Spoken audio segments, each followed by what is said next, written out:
Hi,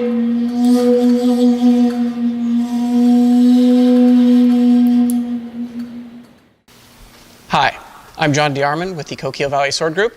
And I'm Edward. And today we're doing the application of Tora buri, the tiger turn. So we'll start off by doing a quick demonstration, and then we'll talk about the application. So I will be uchidachi, Edward will be shidachi.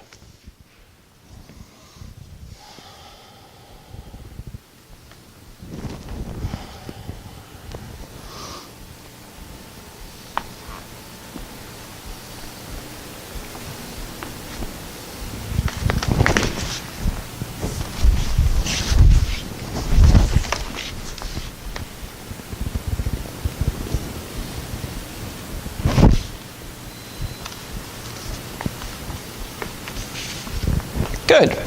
Pretty simple, pretty easy. Now, whereas pretty much all of the kata up to this point have been focused on either timing or how to move the sword through the air, such as in Haso and Ukanagashi and Ojiri Gamai, or different techniques of using the sword, like Haritsuke, and using that sort of Haritsuke style grip, that Soetsuzuki, right? Tora buri is all about taitsubaki. It's about body movement, body manipulation. So in Hyoho, we break all kamae, all positions down into 5, right? You have your high guards, where the sword is up high. You have your middle guards, where the sword is in the middle. You have your low guards, where the sword is low. You have your right side guards, right? And you have your left side guards, right? In our training philosophy, the first 3 guards, high, middle, and low, are for when you're fighting a guy in normal conditions, or one guy, many guys, doesn't really matter. The right and left positions are for use when there are obstructions overhead and where your environment is not very permissive, where you have to deal with a lot of stuff or people in the way. So that is the same kind of instance here. What we're doing, rather than thinking about this as the kind of quintessential scene from the Seven Samurai in the beginning, right, where the protagonist samurai is, getting chewed out by the, hothead samurai, and they have their little duel with bamboo, and they go, oh yeah, it was a tie, and the guy's like, no, I killed you, right? And he just, and he uses the same maneuver, the same motion as like, no, we're out in the open and I'm just, whoop, right? Instead, think about it as a means of radically altering your position and relation to your opponent, right? It's what your body's doing, it's not what your sword's doing. So the easiest way to explain this is, if I'm over here, I'm fighting a guy, and Eddie comes up behind me, this is how I can transposition to bring my tool by way of my body directly to him, right? Now, there are also times when you'll do this facing the person, right? Maybe I cut at Eddie and he parries me off to the side, other side, right? My feet aren't in a great position, but now they are, right? I go from a place where he has positional dominance on me, right? I can't move against this space well. I don't have the time to step out here because I'm going to eat it in one of my 4 corners, right? I can't come to blows, control, and break down his structure, right? Just by virtue of changing my relation to him. Now, as we mentioned in the kata video, people see this motion and they think you're like playing hopscotch or something. This is not the case. It is a positive drive of body weight in a stable position. But for even kind of a more refined look at it, you want to really kind of relax your form.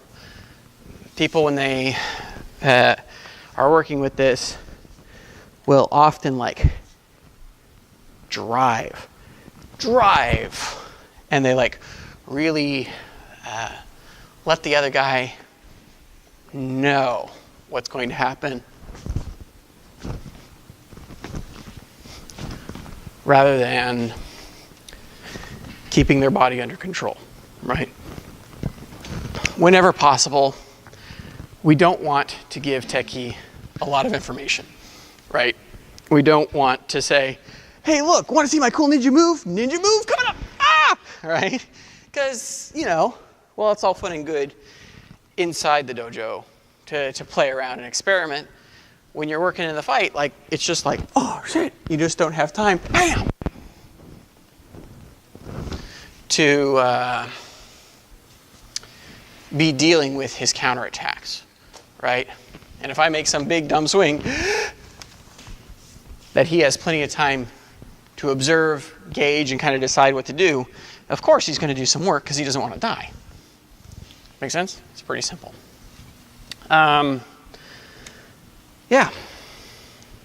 Obviously,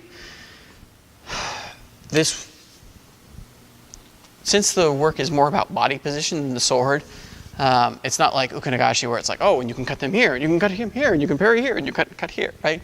It's all about how you interact. So we're going to show some interactions with some other tools so that you can kind of get a sense for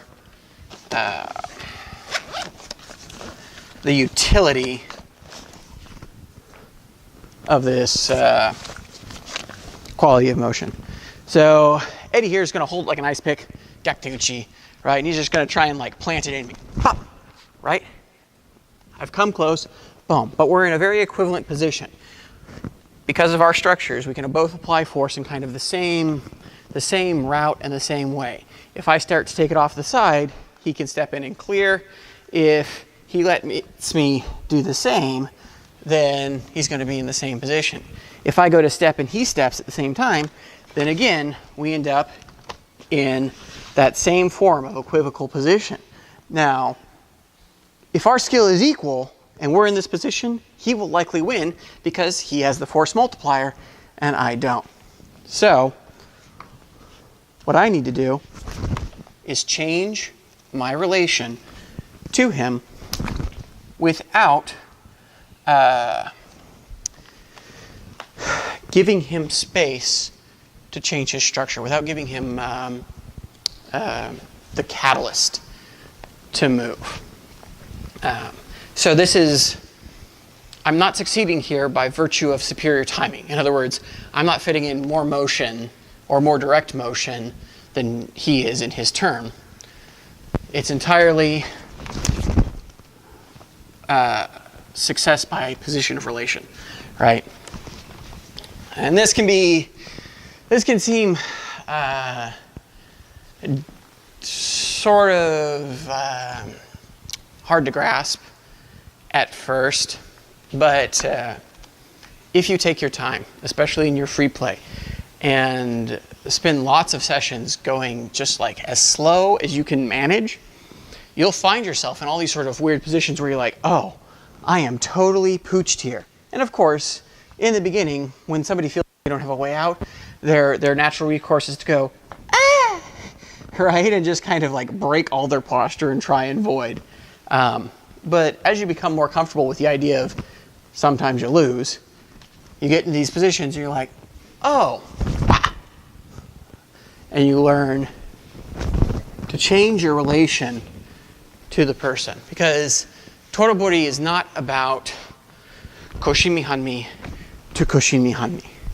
It is this idea of changing relation to the person by changing your footwork, by changing your foot orientation to them, and how that directs your hips, and by extension, sort of your power box, your box of strength, where you can apply the most of your body's force.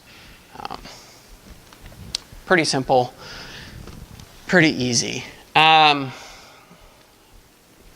Normally we do open-handed work, knife on knife, some fukuroshinai work too, but I don't think that it won't elucidate this anymore. It won't clarify it for you.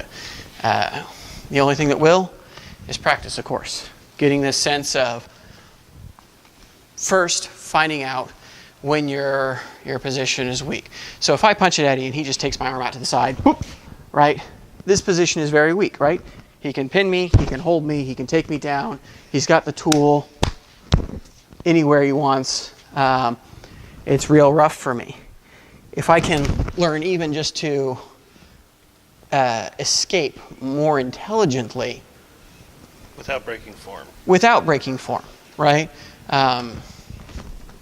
So that I'm not just trying to back away from him and inviting that sort of kind of reciprocal. The sad rhythm. Yeah, the bad rhythm. Bad rhythm, right?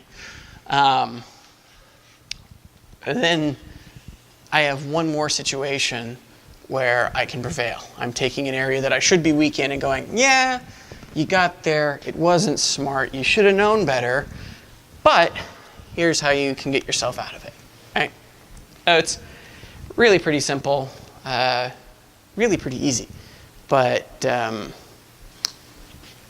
it does require practice, right?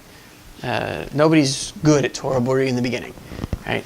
You have to get used to just this soft interchange of your feet. Soft, easy, right? Relaxed legs. Keep your tail tucked, right? A lot of people who are will stand up straight and they'll untuck their tail and then they'll step down and it's like, I should have eaten those blackberries, right? You got to tuck your tail so you have that structural support so that you can apply all of that strength and support from your legs up through the framework of your upper body, right? Without it, you're just upper body fighting on its lonesome, which, if you're some big frickin' Evander Holyfield dude, more power to you. As long as you never get sick, you never get old, you never get injured, he never has friends, he never has a tool, you'll win, right? Unless you're unlucky, right? So for the rest of us mortals, tail tucked, every advantage, right? He attacks, and I work, right? Does that make sense? Pretty simple, pretty easy. But, of course, as always, if you really want to understand this work, you have to pick up a sword and go train.